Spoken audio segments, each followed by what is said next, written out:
and welcome to 360 U Dialogue. My name is Juliet Onra. Today we're talking about something very sensitive, and it's a topic that has been tried to be silenced over time. But with constant campaign and coupled with the 16-day activism, gender-based activism that has been ongoing, and usually it's an annual thing that goes on, and also cultural practices that has affected young girls, children, and women most especially. And I'm not taking away the boys and the men out of this conversation, because also men and boys are being violated. Today we're talking about gender-based violence, harmful traditional practices, and I have no other person but someone who has been on the forefront of this whole conversation. She's an activist, she's an advocate, she's an architect also. Her name is architect Lola Ibrahim. Thank you so much for joining us here on 360 U Dialogue. Thank you for having me, Juliet. It's a pleasure. You're so welcome.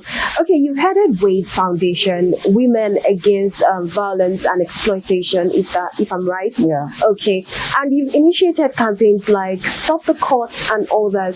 And you're so public. One thing that interested me so much with your profile, which I can't list out all, is that you're so open and public about being a survivor for FGM.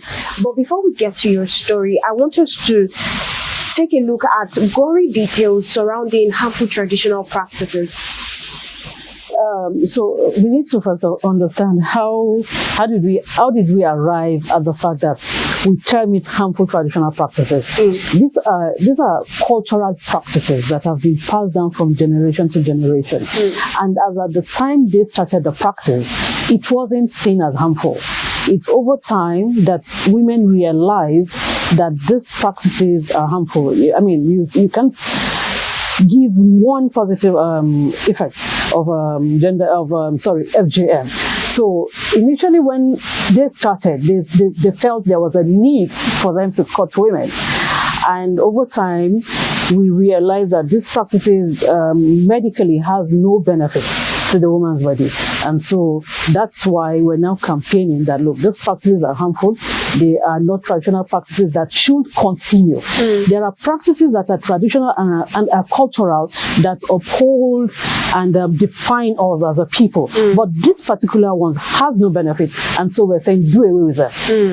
So on harmful traditional practices, especially female genital mutilation, which you're so out for, what's the gory details? Because when we say female genital mutilation, for me, I don't understand. I just know that, they have to cut off the women, but we don't understand the gory details of surrounding FGM, which I want you to share, and then your story. So when you say gory, I don't know what you mean by gory, because that's what I'm trying to tell you.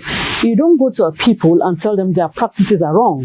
You will get a pushback, and you will not be able to get their buy-in into your advocacy campaign. So gory, I don't know what that means. It's not. It is a harmful traditional practice. Language and context is very important. So FGM is anything you do to the female genitalia organ or to the female anatomy that does not have any positive medical effect, whether it is cutting off part of it, whether it is any prick, whether it is any touch, whether it is sewing, whether it is whatever you do to the female genital organ that has no medical practice, that is known as FGM. And why do we say female genital mutilation? Because you're mutilating that part of the woman's body. Why? So there are various reasons that they give. Some say to purify the woman, some say to cover sexual promiscuity, some say because when she's having a baby and the baby's head touches that part of the clitoris, the baby will die. All these are superstitious beliefs that have not been proven. So these are harmful practices that when you look at it and you check the woman, because a lot of people don't want to talk about it, they do not want to tell you what they go through, it became a big issue. And when I started the campaign, I realized that just going to the communities and telling them that these practices are harmful will not get me the results I wanted. So I tried to use myself as a case study. And I told them that, look, this thing you're doing affects me medically. And I'm your daughter. I'm sure you love me. You care about me. So if you care about me, why would you do something that harms me? And for us at Wave, that was a game changer. Because now we're not telling them that your culture is bad. We're just saying your culture harms the woman. So you see, the message has the desired results. We got the answers we wanted, but the delivery and the context changed. Because we're not going to them and telling them that, oh, you're doing this, you have to stop it, this will happen, that. No. We're just, we're pleading that, look, this is a practice that has been passed down from generation to generation, and you need to stop it. So that made the whole campaign to go further than than we thought.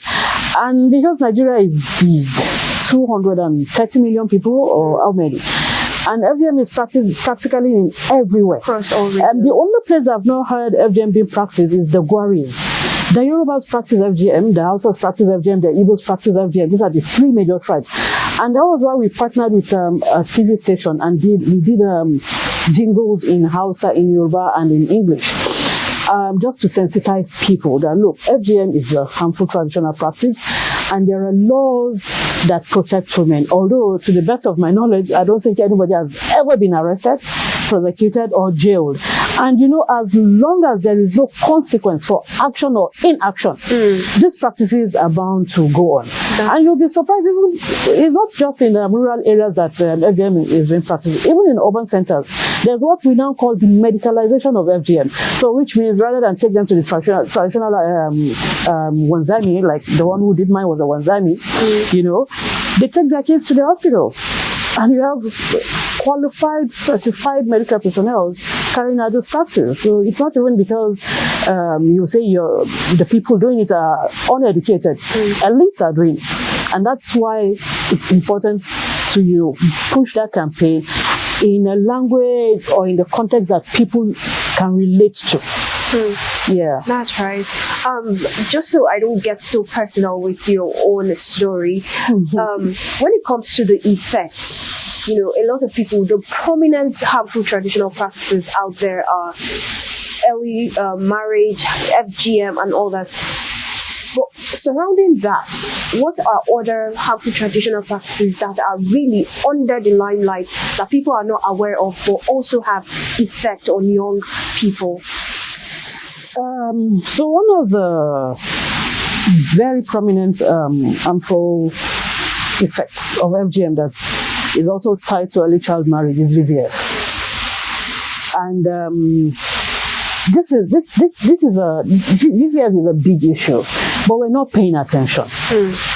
Because a lot of people need intervention, and it is either expensive or unavailable in the locality where they reside. So VVF for me is another big issue that we need to pay attention. Another fallout of FGM is now women are doing what they call will I say rubbing or labial elongation or whatever it is. So instead of cutting their daughters, they find a way to massage that part of the female anatomy. That is another harmful traditional practice that people are not paying attention to. Because now they will tell you, no, I didn't cut her. I'm only doing... So those are... The woman is always under one form, or the girl child is always one form of violation. Yes, or the other. And it is out there. It is still ongoing. It is not something that is stopping anytime soon. And that is because, like I said, Nigeria is big. And when you're campaigning, the way you will campaign in the north is not the same way you do your advocacy in the south. It's not the same way you do your advocacy in the east. You have to understand the dynamics of the different area where you're running your campaign. And for non-profits are non-profits. They are not funded. You understand? They are not there to make money. So if they keep running and they do not get the funds, at a point in time, they lose things. And who cares for the caregiver? That's an important question that we're not paying attention to. I'm just trying to make you understand some of these practices that are ongoing and people are not paying attention. Advocates also need some sort of balance. Yeah, you understand? Exactly. Okay, now to the girl child, like you made mention that one way or the other, a girl child has one abuse or the other to face, even from her own biological parents, her mother, the society, people. In fact, we're just the prime suspect, victim here. Yeah. But let's take a look at other effects, because you made mention of VVF. Yeah. Another question I would want to ask is, as a survivor, has this also affected, your livelihood, how you give birth, how you associate with people? Really, what's that effect it has on you physically, psychologically, and every otherwise, as in speaking for survivors out there? So it's not a one size fits all. The way I would experience my own FGM effect is probably different from another woman. And for us in Nigeria, our own type of FGM is different from what they practice in Somalia, what they practice in Kenya, what they practice in Sudan. In some countries, they do what you call the complete sewing up of the female genital organ. Yeah, and they only leave a small hole for her to pass urine, and then when she gets married, she has to go through what they call infibulation now, to open her up again for childbirth. So you see, that's really, really painful. And for me, my FGM was when I was a toddler. So I probably didn't even know. I didn't experience the pain. Maybe I experienced the pain, but I can't remember. Yeah. Now, so imagine somebody that went through FGM when she was 10 years old, or when she was 5 years old. She can remember the trauma.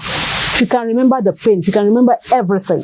Or a woman in the South, I think young girls at the age of 15, 18, and they're about to get married, willingly submit themselves, for FGM, yes. Because they believe if you're not caught, you're not eligible to be married. Oh. So for you to get a very good suitor. Oh. Yes. Because the society has conditioned us to believe that FGM is a form of, rite of passage for you as a woman. So for me, my own trauma or my pain or my whatever it is I went through as a survivor is not the same as another survivor. The pains are the same. The trauma, the psychological effects.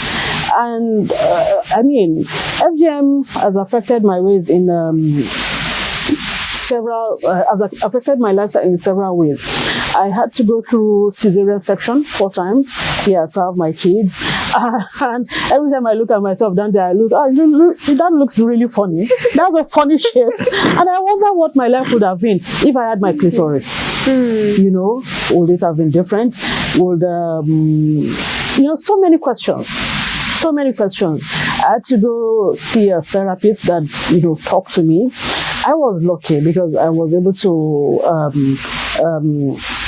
travel and seek support. I joined the support group in the US, and till now I'm still a member of that support group. So coming back home, I tried to, gather 1, 2, 3, about 10 survivors together and see how we could, extend that same sort of support that I received, and I was privileged to other survivors in Nigeria, because we keep saying we have 200 million survivors of Nigeria. And because of our population, a large number, over 20 million survivors are domiciled in Nigeria. But you hardly get, even if it is 10, 20 women, come out publicly and tell you I'm a survivor of FGM.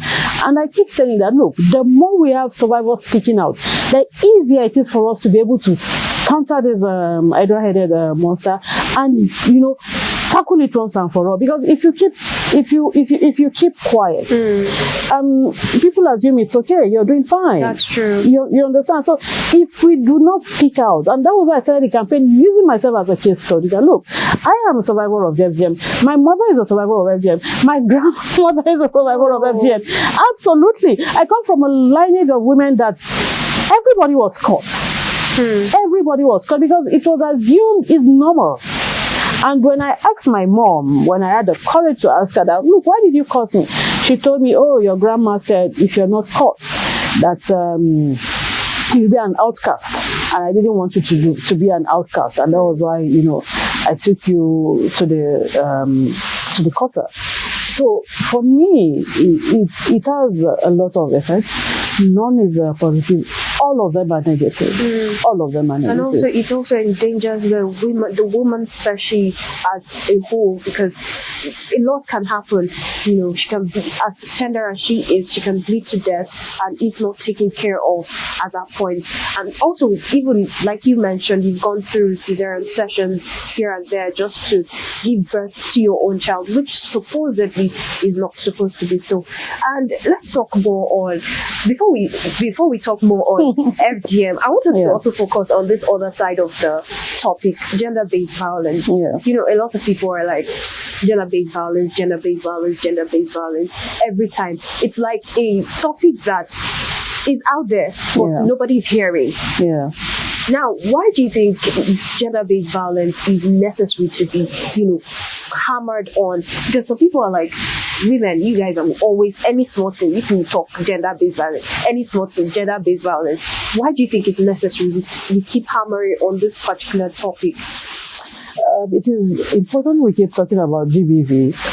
And when you say gender-based violence, you're not just referring to women or girls. Even men can be, victims of GBV. The reason why we focus more on women is because the statistics, if you say 1 in 3, that's a lot. 1 in every 3, that is a lot. So it is the statistics that makes us to, keep reinforcing that campaign. And we talk about gender-based violence throughout the year, the whole 365 days. That's true. The only thing is when it's the 16 days of activism, that's the orange the wall. Those are the peak periods of the campaign. And why do we keep talking about gender-based violence? Because it's like we keep talking, but nothing is changing. The narrative is not changing. The statistics are not coming down, and more women, tend to see it like even if I report, nothing is going to happen. So they are discouraged. The society, the social norm has conditioned women to either be submissive or to avoid confrontation or to refuse to negotiate or seek justice, because the system is not I don't want to use a language that is the system is not as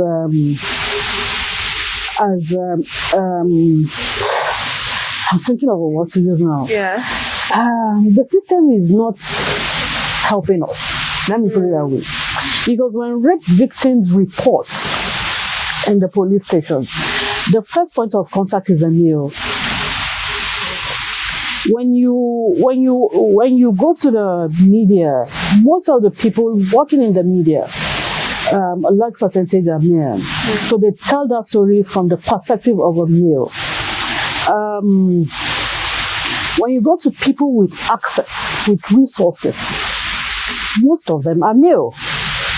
When you go to politicians or the parliament or wherever it is, the people who are making the laws, majority are male. So the society is not really favorable to the narrative of the woman. So until we learn to push aggressively, until women come together under one umbrella and decide that, look, this is what we want and we must get it, the statistics are not going to come down. So talking about GBV is as important as the air we breathe. It is something that occurs nearly every day. If you're not abused emotionally, you're abused financially, you're abused physically, you face sexism constantly, either at the workplace or in places where you access basic needs. Like or even walking on the streets, you see some. I mean, there's a video that I saw that trended. The lady, she was walking, and then what they call them, they call them abur. I don't know if I'm right. Abur, and then he pat her butt just like that. You can imagine. Just like that. And if that's where I get your point, where you say it's as important as the air we breathe. Absolutely. And what gives him the right? How? Because the society has conditioned him to believe he's superior. It's not because he's a male, he can just do anything. And if you look at it, he will not be prosecuted.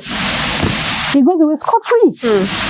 For harassing somebody walking on her own. It's absurd. Yeah, I mean, it looks funny, but these are the living realities of most women. And then coming to gender-based violence here, a lot of them, a documentary I saw on a media, Yeah. they asked men, why do you think most women are violated, especially sexually?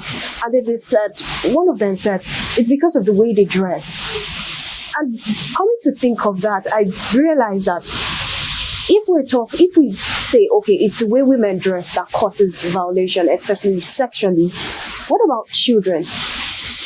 Are we looking at the way the children dress? A little toddler that's 3 years old being molested, are you looking at the way the child is dressed? Absolutely. So a lot of it, I think I get your point when you say the system is not favoring, and I want to put it in the word of patriarchal world where it's all about, the men are in control. When you go to the political realm, any realm at all, women don't have that seat in the table, and that's what we keep clamoring for. And it's not just being about feminists, it's about wanting the same thing. Now let's come back to FGM, where you made mention of cultural practices. Before now, they were normal. They were just normal. But what really indicates a cultural practice as harmful? What are the signs that we should watch out for? So, like, I'll give you another cultural practice is marks. Yeah, the marks they give. My father has marks, but I don't. So why did they stop that? Because they felt it didn't have any benefit. At that time, it was okay. I mean, if you see my father, you know he's from a royal home. That was the way they identifying. Exactly. Or okay, he's from maybe Sokoto, or he's from so and so place. The moment you see the mark. So what makes some practices harmful? That's your question. I've answered that question before. The fact that that particular practice has no proven positive effects. Rather, I have told you, I have explained, I have said it, that look, this practice you're doing harms my body. And if you say you love me as your daughter, then you will not want something that will harm me, or that could even make me die in the process. So those are harmful traditional practices, like FGM. Another harmful traditional practice is, this widowhood rights. When a man dies, and maybe they will wash the cloth and they will tell the wife to drink the water. How? Why? I don't understand it. There are several practices based on, which part of Nigeria the culture is being practiced. Yes, that you can describe as being harmful. So I mean, if once you identify that a particular cultural practice has no benefit, I think it is time for us to deal with those practices. Societies evolve and change as we grow, and certain things that maybe our grandparents or great grandparents used to do out of ignorance. Now with exposure, with education, with better health awareness, we need to do it with those practices. So FGM falls under that reader, and early child marriage falls under that reader. Just so I ask you one obvious question. I mean, I know your answer already, but if you look at all these cultural practices, they have some, I don't want to call them rational now. They have some reasons behind them, like one that's trend. I think it's in the southern part of Nigeria, south region, that they flatten the breast of the young lady because they don't want her to be promiscuous towards men and all that. So would you justify any of this? Like you pointed out, he has negative, don't try it at all, don't do it. But is there any justification looking at it from the point of culture? Is there any justification looking at it from the point of culture? God has created me as a woman. So you want to flatten my breast. So why don't you flatten my nose so that I don't even breathe at all? Like, seriously. So flatten my nose, flatten my ears, flatten my hair. I mean, just flatten everything. Is it my fault if I'm growing and I'm having breasts, I'm having bum, I'm having hips? I mean, some group of people just sat down and decided. Probably maybe the woman was not even there when they were making all these cultures and traditions and whatever it is they do. And the most annoying part for me as a woman is that the gatekeepers are women. The gatekeepers of some of these practices are women, because it is not the man that will carry iron and come and flatten my breast. It is still the same woman. And that's one of the psychological effects of FGM for some survivors, because it is those that they trusted that took them to the cutter's house. And they didn't even tell them, we're going to cut you. They just, oh, come, we're going out. You understand? So that trauma, this person that I trusted, and she did this to me. So they never get out of that space. So imagine someone I love and call auntie or call mom, you now take me and carry iron and flatten my breast because I am going boobs and you don't want me to be attracted to men. I don't understand it. So, but when you go to campaign, you can't use sentiment. Yes. Seriously, you cannot use sentiments to campaign. You need to sit down with these people, make them understand why these practices are harmful. And look, like I said, you don't tell them your tradition is bad. No. It is good. I'm only saying that part that harms me is what I'm saying. Please do away with it. And then, that's on one side. Now you have the side of those who even practice it. Maybe the cutters. That's their source of livelihood. True, that's right. So what do you do with those people? That's another conversation altogether. And then there are those who are extremists that no matter how hard you campaign, there's no way you can convince them. Just before, I want us to come back to this extremism of people that uphold their culture. But before we get there, you made mention of systemic issue. Now, sometimes people think harmful traditional practices or gender-based violence, it has to do with the way someone is brought, the way personality of that individual. Would you say it's the personality or the background, or it's the system? Make me understand your question. Are you saying that a victim of GBV?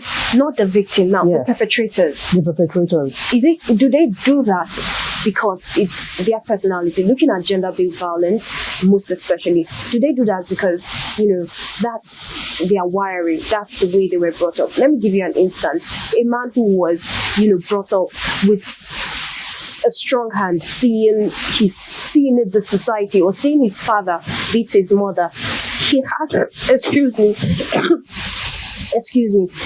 he has that ideology of oppression, and with that oppression, that's the way he learns, that's the way he knows. So I'm thinking, is it based on his personality or based on the society? If that's his personality, you should seek help. It's not my business how you were brought up. If you beat a woman or you abuse a woman, then you should pay the crime. If you can do the crime, you should do the crime. That is not an excuse. That's enabling bad behavior. For us to give excuses that, this is how he was brought up, so that's why he's beating his wife, or that's why he's aggressive, or that's why he's, No, please. We need to let people understand that there is absolutely no reason, and that's why women are conditioned to stay in a place where they are being abused, because they feel, that's how he is. Like, I don't understand. Seriously, no. If you're a rapist, you should pay the crime. You should pay for that. If you are a molester, you should pay for that. There is absolutely no excuse for you whatsoever to be violent, whether it's a woman or it's a man. Because I understand some women are also, exactly. So for me, it is the society that has conditioned the man to believe that, he can get away with anything. Because one, the reporting system is slow, the justice system drags on forever, and sometimes women don't even get justice. They don't. So it's discouraging, and then it enables perpetrators. So it is the society, the patriarchal system that we find ourselves in. It is the structural elements that keep enabling bad behavior in the system. That's right. That's very right. Well, before we continue, let's take a short break and we'll be back with more for you. Keep watching Third Eye Africa Television.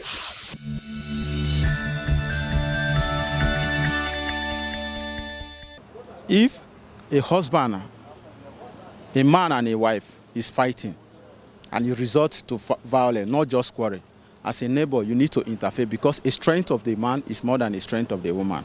A woman may decide to pronounce an ugly statement to a man. A man it may lead him to an anger and will like break her head or do something that will be so dangerous to her. So as a neighbor, if you are available when such thing is going on, you try possible best in order to avoid the calamity. If not, they will definitely, those of you that are there as a neighbor, if they invite a security agency, both of you will involve because they will ask one or two questions that, were you there? How is it happen? What was your reaction? So how do you do it? So if you are looking them and you did not do anything in order to quench the fire in between both of them, anything that happened, you will be held liable also. So that is how it is. It's not even the case of the husband and wife only. If you see two or more people, or see two parties fighting, and that fight has resulted to violence, they are fighting in order to win themselves. As a third party that are in their midst, your own is to stand, to make peace in between them, not only the husband and wife only. The truth is, most times you find that women are more abused than men. Okay, so if I happen to be a bystander and I see that happening to a fellow woman, I would possibly help her. There's a Human Rights Commission, and then possibly we'll write to the Human Rights Commission and take her complaints to the Human Rights Commission. And there's the Ministry for Women Affairs and Social Development that really look after people that are abused. They have a special place to keep people that are abused and take care of them and handle the issue very well, especially young girls that are being abused by men. They get pregnant, they just abandon them and other things. Instead of aborting those pregnancies, they rehabilitate them and keep them and make sure that they are healthy until they give birth to their babies. The right thing to do is for the Ministry of Women Affairs and the Human Rights Commission should come together and make sure that they do a vigorous campaign against abuse so that everybody will hear and know the kind of actions that are going to be taken on people who abuse young girls or even married women, or in fact the men too are abused, but not as much as the women. You know, since we have gender equality, you see what man can do, woman can do. From there we get the issue. Because woman supposed to be in the house. Arrest, you should bring everything for woman. You understand, to feed her, do everything necessity. You are told, and now your wife cannot follow your instruction because she feel whether she have master's or degree or something like that. From there, the crisis of marriage start. So the issue, when there's any misunderstanding between wife and husband, the only solution, if you cannot trust lady, don't marry her, because at times if we do marriage, maybe you can suspect or you didn't trust your wife. So that is the issue, starting beating your wife, abusing her, you understand, and disrespecting her. But if there is understanding, all this kind issue, it will not happen. It's more like a mutual argument involving both couple. I don't have to interfere, except there is violence involved. If there is violence involved, it's incumbent on every citizen to interfere to ensure that there is no abuse of human rights, which is when there is an assault. But if it's just argument, you have to allow them to sort themselves out. All right, it depends on how magnanimous I'm feeling at that moment, right? I could be stressed out and not want to interfere, and then I could be peaceable and then interfere and just talk to both parties, right? It depends on the state of mind. That's just all I would say.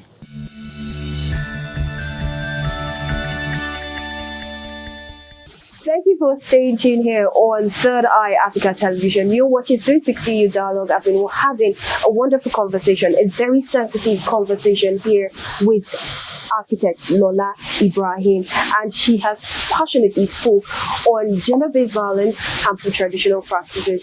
And before we took a break, we were talking on the extremism. Let's come to that. A lot of people, like you mentioned, that you can't go to them and be so confrontational. So it's not, make me understand, it's not advocacy against culture. So make me understand. So are we going against culture? Are we at war with culture, or we're at war with some particular things? We're not at war with culture. We're at war with anything that tampers with the woman's body. So let's understand. And I'm sure your viewers are wondering, why am I on your program when it's a youth program? Yeah. I mean, because it affects young people. Yeah. It does affect young people. And we have a lot of young people that are doing fantastic work, campaigning against not just DBV, even within the digital space.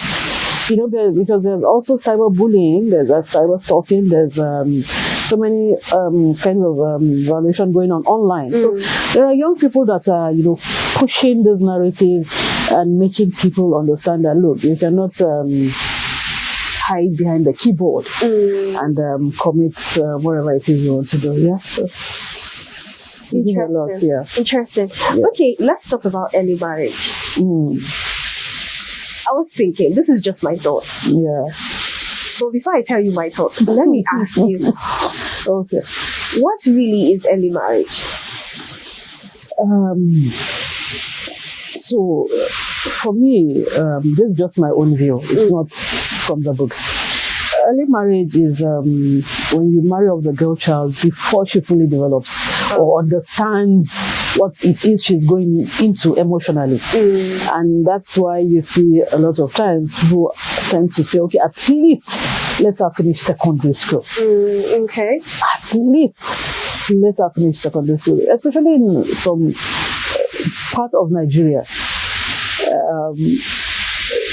Tradition, culture, religion permits them to marry off girls as early as 9 if her body is fully developed. But we know that the body being fully developed is not the same as your mental capacity. So when you marry off a young girl at 9 or 10, 12, 15, and she does not have the mental capacity to understand what marriage is all about, there will be problems. So early marriage is marrying off a girl that is not mentally, physically ready for marriage. That's right.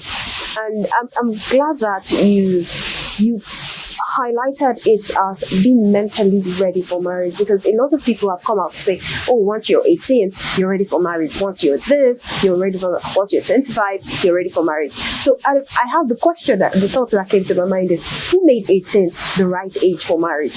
I was 30 and I was not ready for marriage. I thought I was ready, but I wasn't ready for marriage. But the society, because everybody kept saying, oh, you need to get married, you have to get married, you need to get married. I got married. But like you said, we made 18. In fact, as a matter of fact, who even decided for us what a woman should be? It's the society. The moment you're born a girl, your fate is sealed. They decide what you will study, what you will wear, the school you will go to, the career you will choose, where you will work. In fact, your whole life is already mapped out. You start by washing plates, default. Sweeping the house, default. Sitting down and cross your legs, default. Your whole life is already mapped out. And it was just a group of men that sat down and said, this is how the girl child will be, and this is how the boy child will be. And now I'm even happy there are some people that are now campaigning for the boy child because, a lot of attention is focused on the girl child. Exactly. Yeah, a lot of attention is focused on the girl child. So now there are groups that are campaigning also for the boy child because now that we talk about the girl child, if you go to some schools, you see girls are doing better. Exactly. Better than boys in the school. But of course, if you still check the statistics, girls are more vulnerable to abuses than boys. But that doesn't take away the fact, like you mentioned, that boys are also being abused. Yeah, boys now are also being abused. let's take a journey from both men, women, boy, girl. Let's take a journey on reporting a gender-based violence, a harmful traditional practice in Nigeria. How would you take us through that journey if we are to report a case? So because I haven't really had much to do with GBV generally. My forte has always been FGM. So I'll speak more on FGM. For me, I've not seen any case of FGM being reported. Despite the fact that we keep campaigning, people do not want to report. And that was why when the opportunity, to contribute to the constitutional amendment came, it seems that we looked at that window and we made our contribution to the National Assembly that, look, the VAP law is good, but it is not enough. As long as there are no laws in the Constitution of the Federal Republic of Nigeria, either banning FGM or prosecuting offenders, then FGM will continue. And for a country of 250 million people, that is not good enough. The VAP law alone is not good enough. And even the VAP law for me, it's very trivial. Either you pay 250,000 naira fine or you go to jail for 2-3 years and that's it. It's not enough. For perpetrators for gender-based violence? So now I'm speaking specifically about FGM. Okay. Specifically about FGM. For me, that was not enough. So we told, we sent a memoranda and told them that, look, you need to increase it to 10 years. Because even in the US, that does not have the same number of statistics as we do. In the US, they have just about 500,000 survivors. Here, we have over 20 million survivors. And the US has 10 years without an option of fine. And that's what we're also campaigning for here. That, look, give offenders of FGM 10 years without an option of fine. Now, coming to GBV, you were saying something earlier that when a woman is abused, they're like, oh, what was she wearing? What was she doing at that place? The first question they ask is to the woman. They are not even concerned about what she is going through at that moment. The reporting system, I think we should look at that. The prosecution system, we should look at it. And then the aftercare for the survival of whatever form of GBV it is, we should look at that. For a lot of women who are going through some sort of abuse, what is the alternative? Is they leave that environment where the abuse is being taken care is being perpetrated. Do we have safe houses? If we have safe houses, who is manning these safe houses? Who is providing for the safe houses? And is it like a is it a stopgap, the safe houses? So let's say, for example, let's use me. I'm being abused at home. So I leave my house. I go to the safe house. What's the plan for me after the safe house? Am I staying there for 10 months? Yeah. Am I staying there for a year? What is the next step? So these are critical areas that the government needs to look at. It's not enough for us to say stop GBV. I mean, that's just one aspect of the whole spectrum. If I am abused and I do not have any alternative, I do not have any option. If I go back home, they will chase me, go back to your husband's house. I cannot go and stay with a friend. I do not have any source of income. My husband is the sole provider, and I live with my kids. What happens? What happens? So these are critical questions that, why are the statistics, like I said, not dropping? These are the indicators. And then when you even report, your first point of contact, who are you meeting? There was a public hearing at the House of Assembly who recently invited us on the Police Act to increase the number of women that will be, employed. And we made a contribution and we told them that yes, because I would feel comfortable talking to a woman about what happened to me than a man. I believe she will be more sympathetic, although some women sometimes are a bit, Very true. So these are questions that we need to. I mean, in media, we should keep asking those questions. Keep, highlighting issues that has to do with women, and not just on GBV, even in politics, in empowerment. All these areas that affect women. Because the more we talk about it, the more aware the society is, and we can get answers and feedback, and get what we need, results exactly. Yeah. Absolutely, I totally agree with you. And something that pointed out most was when you talked about safe houses. Excuse me. When you said a victim, when she leaves the home or when she leaves that environment, where does she go to? And most of the time, there are two things that came to my head. A victim who left her home because her stepdad, or supposedly her father, was molesting her sister. So she felt, if I stay here, I'll be the next victim. And she left the home, only for her to meet some gang of men who raped her. So it's like running away to be violated.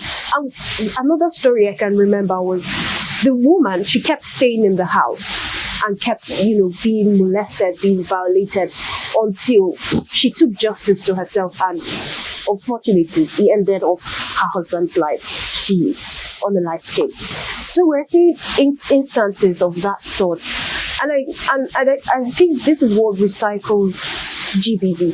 Absolutely. There's a report that came out, and the whole report was that most survivors, most people, most cases, where does this happen to them? At home. Yeah. Where's their first point of contact? Home, family and friends. Absolutely. So when you report to, let's say, absolutely, your father is the perpetrator, and you report to your mother, it ends there. It ends there. So the aspect, like you mentioned, is not just campaigning for gender-based violence. Absolutely.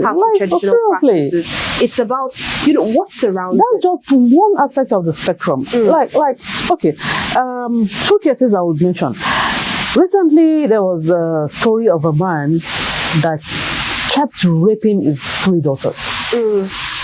That's one. Then let's look at the story of Ochanya. It's been how many years?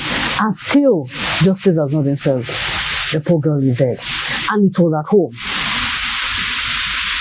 It was at home. So, I mean, someone was like, why didn't she talk? Why didn't she report? What option, what alternative was there for the poor girl? And there are several Ochanyas suffering the same fate that we don't even know about. Because either there is no support, there is no mechanism in place for those girls to talk to somebody about what they are being, what they are going through. Yes. So there are several instances like that we don't even get to hear about. The media doesn't know about it. It's just one spectrum. We need to do more. Now, talking about doing more, how do we address this holistically at the same time, if possible? That one we have to have a round table and invite several stakeholders, not just me as an advocate. So we need everybody on the table to discuss and bring their contributions and, share their experiences. Either working with the police force or as a lawyer or as a survivor or as advocate. There has to be a report, or will I say communicate, that look, this is what came out of this meeting that we had, and this is the working document, and everybody will abide by it. That's my own honest opinion, because everybody is working in silos, they are doing their thing, and we're not getting any results. The numbers are not dropping. That's right. The numbers are not dropping, but when we compare before now, I feel we're doing more, but a lot has to still be done. by, like you said, you made mention, all stakeholders here, not just advocates like yourself, not just the survivor like yourself, but also government agencies, people, institutions, lawyers, police, security agents, everybody, including the media. So I think that's so much I have on my table. Thank you so much for joining me, Architect Lola. Thank you for having me. So wonderful viewers, thank you so much for joining us here on 360 Youth Dialogue, where we talk about issues affecting the youth. And I always say, if it's affecting the youth, it's affecting the society. Thank you for joining us, and keep watching 360 Youth Dialogue here on Third Eye Africa Television.